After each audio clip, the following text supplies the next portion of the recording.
Part 2. Common Sense. Joe, the right-hand head of Joe Jim, addressed his words to Hugh Hoyland. "All right, smart boy, you've convinced the chief engineer." He gestured toward Bill Ertz with the blade of his knife, then resumed picking Jim's teeth with it. "So what? Where does it get you?" "I've explained that," Hugh Hoyland answered irritably.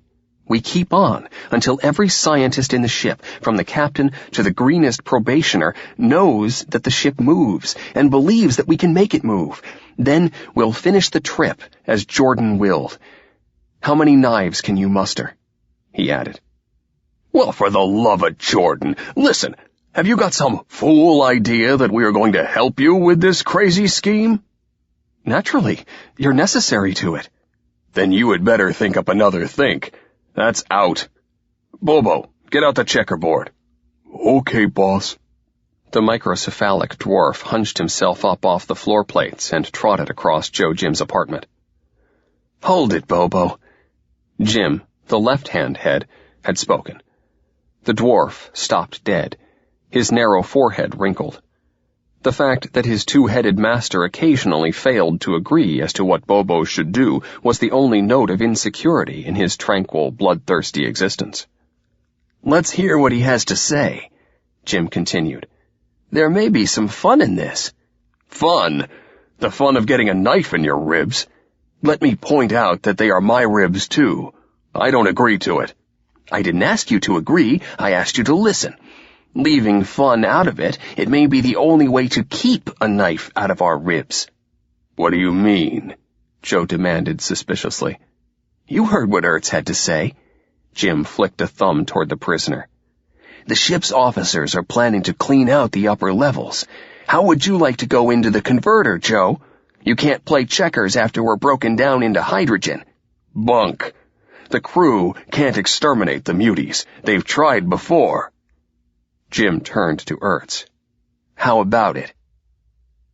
Ertz answered somewhat diffidently, being acutely aware of his own changed status from a senior ship's officer to prisoner of war. He felt befuddled anyhow. Too much had happened, and too fast. He had been kidnapped, hauled up to the captain's veranda, and had there gazed out at the stars. The stars. His hard-boiled rationalism included no such concept. If an Earth astronomer had had it physically demonstrated to him that the globe spun on its axis because someone turned a crank, the upset in evaluations could have been no greater.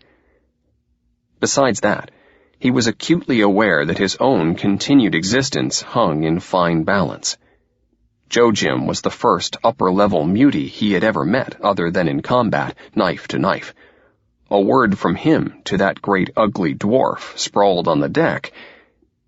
He chose his words. "I think the crew would be successful this time. They, have organized for it. Unless there are more of you than we think there are and better organized, I think it could be done. You see, I organized it." "You?" "Yes. A good many of the council don't like the policy of letting the muties alone. Maybe it's sound religious doctrine, and maybe it isn't, but we lose a child here and a couple of pigs there. It's annoying." "What do you expect muties to eat?" demanded Jim belligerently. "Thin air?" "No, not exactly. Anyhow, the new policy was not entirely destructive. Any muties that surrendered and could be civilized, we planned to give to masters and put them to work as part of the crew. That is, any that weren't, He broke off in embarrassment and shifted his eyes from the two-headed monstrosity before him. "You mean any that weren't physical mutations like me?" Joe filled in nastily. "Don't you?" he persisted. "For the likes of me, it's the converter, isn't it?" He slapped the blade of his knife nervously on the palm of his hand. Ertz edged away, his own hand shifting to his belt, but no knife was slung there. He felt naked and helpless without it. "Just a minute," he said defensively. "You asked me. That's the situation. It's out of my hands. I'm just telling you." Let him alone, Joe. He's just handing you the straight dope. It's like I was telling you. Either go along with Hugh's plan or wait to be hunted down. And don't get any ideas about killing him. We're going to need him." As Jim spoke, he attempted to return the knife to its sheath. There was a brief and silent struggle between the twins for control of the motor nerves to their right arm, a clash of will below the level of physical activity.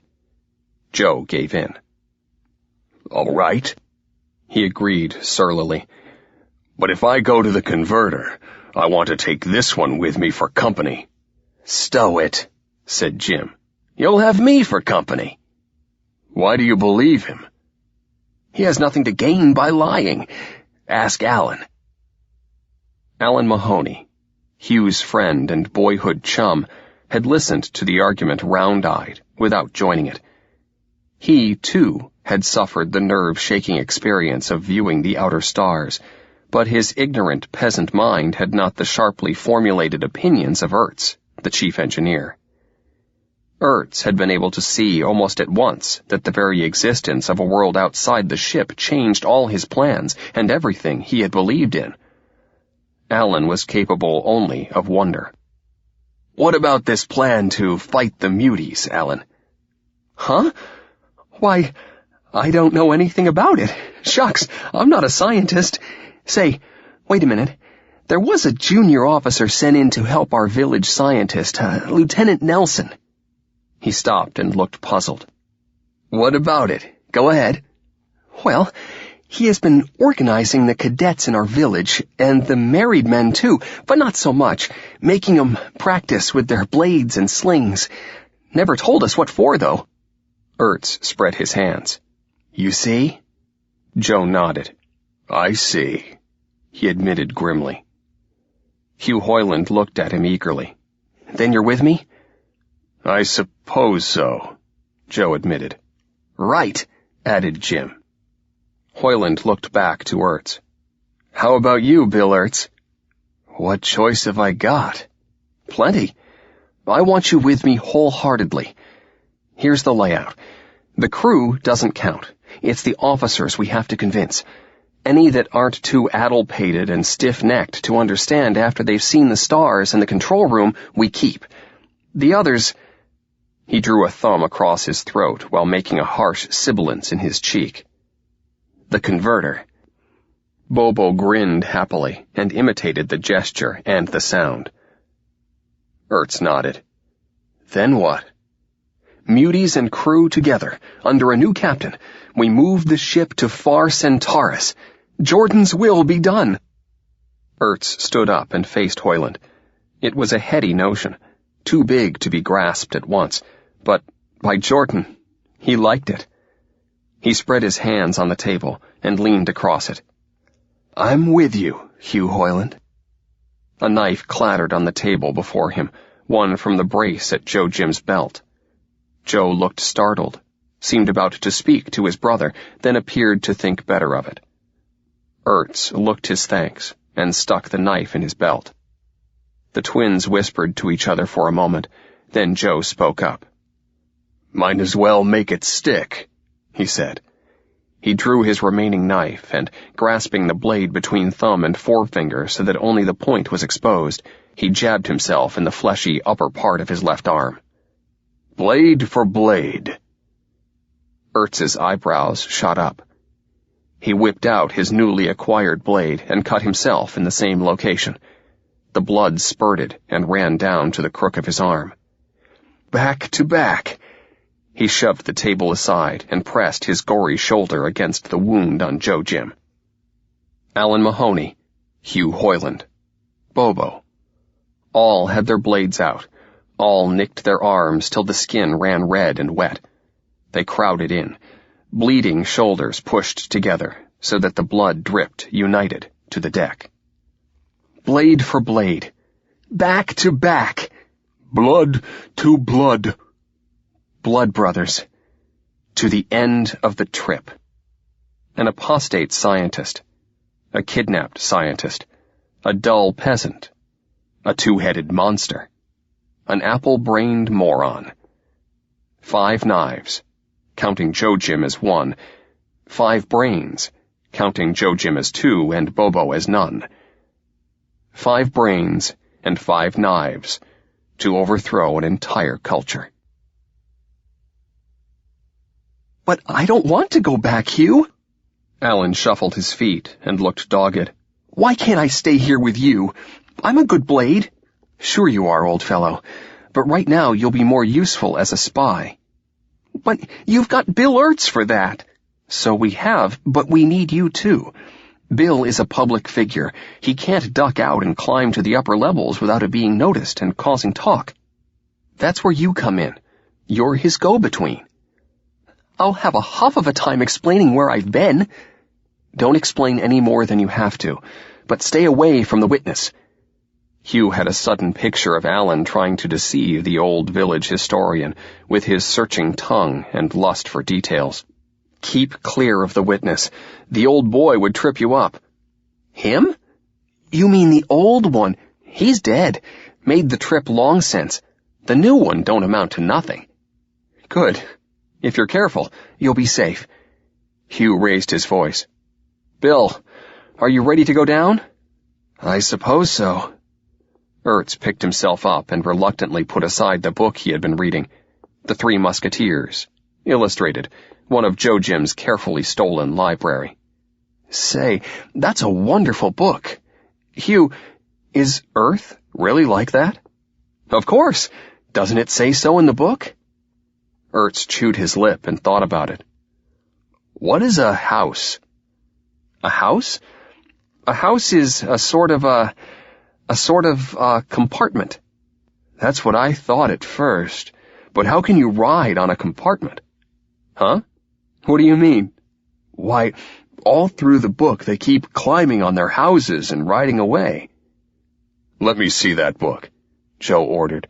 Ertz handed it to him. Joe Jim thumbed through it rapidly. I see what you mean, idiot. They ride horses, not houses. Well, what's a horse? A horse is an animal, like a big hog or maybe like a cow. You squat up on top of it and let it carry you along. Ertz considered this. It doesn't seem practical. Look, when you ride in a litter, you tell the chief porter where you want to go.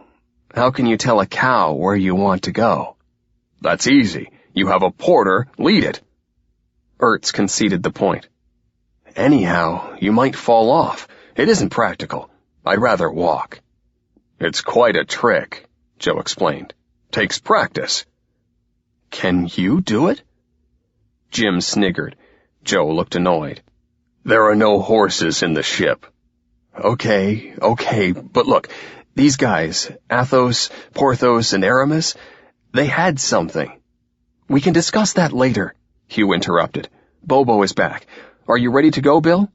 Don't get in a hurry, Hugh. This is important. These chaps had knives. Sure. Why not? But they were better than our knives. They had knives as long as your arm, maybe longer. If we are going to fight the whole crew, think what an advantage that would be. Hugh drew his knife and looked at it, cradling it in his palm. Maybe. You couldn't throw it as well. We could have throwing knives too. Yes, I suppose we could. The twins had listened without comment. He's right, put in Joe. Hugh, you take care of placing the knives. Jim and I have some reading to do. Both of Joe Jim's heads were busy thinking of other books they owned, books that discussed in sanguinary detail the infinitely varied methods used by mankind to shorten the lives of enemies. He was about to institute a war college department of historical research, although he called his project by no such fancy term. Okay, Hugh agreed. But you will have to say the word to them. Right away. Joe Jim stepped out of his apartment into the passageway where Bobo had assembled a couple of dozen of Joe Jim's henchmen among the muties. Save for Longarm, Pig, and Squatty, who had taken part in the rescue of Hugh, they were all strangers to Hugh, Alan, and Bill. And they were all sudden death to strangers.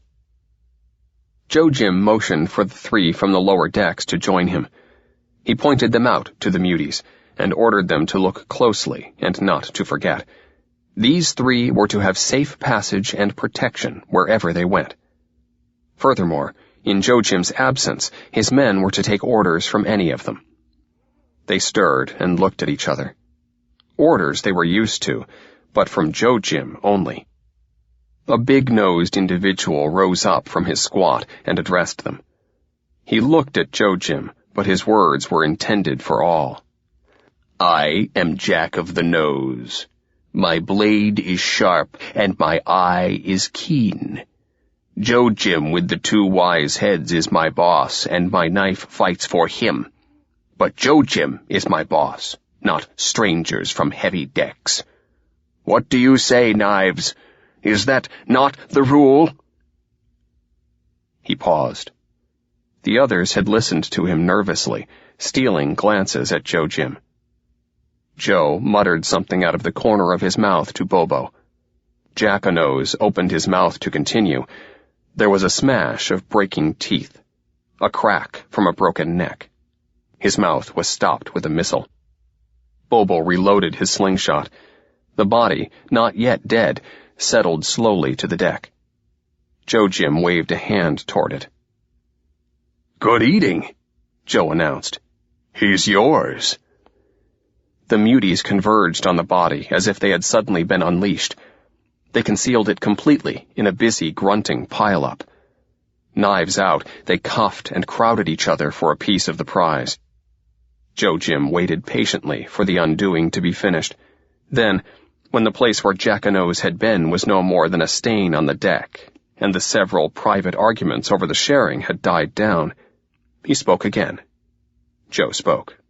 "Longarm, you and 41 and the axe go down with Bobo, Alan, and Bill.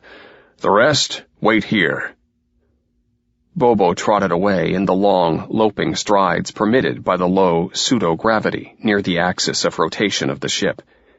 3 of the muties detached themselves from the pack and followed. Ertz and Alan Mahoney hurried to catch up. When he reached the nearest staircase trunk, Bobo skipped out into space without breaking his stride and let centrifugal force carry him down to the next deck. Alan and the muties followed, but Ertz paused at the edge and looked back. "Jordan keep you, brothers," he sang out. Joe Jim waved to him. "And you," acknowledged Joe. "Good eating," Jim added. "Good eating." Bobo led them down 40-odd decks, well into the no-man's land inhabited neither by mutie nor crew, and stopped. He pointed in succession to Longarm, 41, and the axe. "2 wise heads say for you to keep watch here. You first," he added, pointing again to 41. "It's like this," Ertz amplified. "Alan and I are going down to heavyweight level. You 3 are to keep a guard here, one at a time, so that I will be able to send messages back up to Joe Jim. Get it?" "Sure, why not?" Longarm answered. "Joe Jim says it," 41 commented with a note of finality in his voice. The axe grunted agreeably. "Okay," said Bobo. 41 sat down at the stairwell, letting his feet hang over, and turned his attention to food which he had been carrying tucked under his left arm. Bobo slapped Ertz and Alan on their backs. "Good eating," he bade them, grinning. When he could get his breath, Ertz acknowledged the courteous thought, then dropped at once to the next lower deck. Alan close after him. They had still many decks to go to civilization.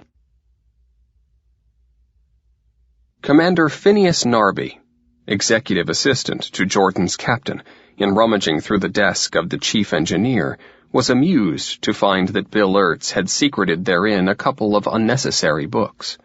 There were the usual sacred books, of course, including the priceless Care and Maintenance of the Auxiliary 4-Stage Converter and the Handbook of Power, Light, and Conditioning, Starship Vanguard. These were sacred books of the First Order, bearing the imprint of Jordan himself, and could lawfully be held only by the chief engineer. Narby considered himself a skeptic and rationalist. Belief in Jordan was a good thing. For the crew. Nevertheless, the sight of a title page with the words Jordan Foundation on it stirred up within him a trace of religious awe, such as he had not felt since before he was admitted to scientisthood. He knew that the feeling was irrational. Probably there had been at some time in the past some person or persons called Jordan. Jordan might have been an early engineer or captain who codified the common sense and almost instinctive rules for running the ship. Or, as seemed more likely, the Jordan myth went back much farther than this book in his hand, and its author had simply availed himself of the ignorant superstitions of the crew to give his writings authority. Narby knew how such things were done. He planned to give the new policy with respect to the muties the same blessing of Jordan when the time was ripe for it to be put into execution. Yes, order and discipline and belief in authority were good things for the crew. It was equally evident that a rational, cool-headed common sense was a proper attribute for the scientists who were custodians of the ship's welfare. Common sense and a belief in nothing but facts. He admired the exact lettering on the pages of the book he held. They certainly had excellent clerks in those ancient times, not the sloppy draftsmen he was forced to put up with, who could hardly print two letters alike. He made a mental note to study these two indispensable handbooks of the engineering department before turning them over to Ertz's successor. It would be well, he thought, not to be too dependent on the statements of the chief engineer when he himself succeeded to the captaincy. Narby had no particular respect for engineers, largely because he had no particular talent for engineering. When he had first reached scientisthood and had been charged to defend the spiritual and material welfare of the crew, had sworn to uphold the teachings of Jordan, he soon discovered that administration and personnel management were more in his line than tending the converter or servicing the power lines. He had served as clerk, village administrator, recorder to the council, personnel officer, and was now chief executive for Jordan's captain himself, ever since an unfortunate and rather mysterious accident had shortened the life of Narby's predecessor in that post. His decision to study up on engineering before a new chief engineer was selected brought to mind the problem of choosing a new chief. Normally, the senior watch officer for the converter would become chief engineer when a chief made the trip, but in this case, Mort Tyler, the senior watch, had made the trip at the same time. His body had been found, stiff and cold, after the muty raid which had rescued the heretic Hugh Hoyland. That left the choice wide open, and Narby was a bit undecided as to whom he should suggest to the captain. One thing was certain: the new chief must not be a man with as much aggressive initiative as Ertz. Narby admitted that Ertz had done a good job in organizing the crew for the proposed extermination of the muties, but his very efficiency had made him too strong a candidate for succession to the captaincy, if and when. Had he thought about it overtly, Narby might have admitted to himself that the present captain's lifespan had extended unduly because Narby was not absolutely certain that Ertz would not be selected.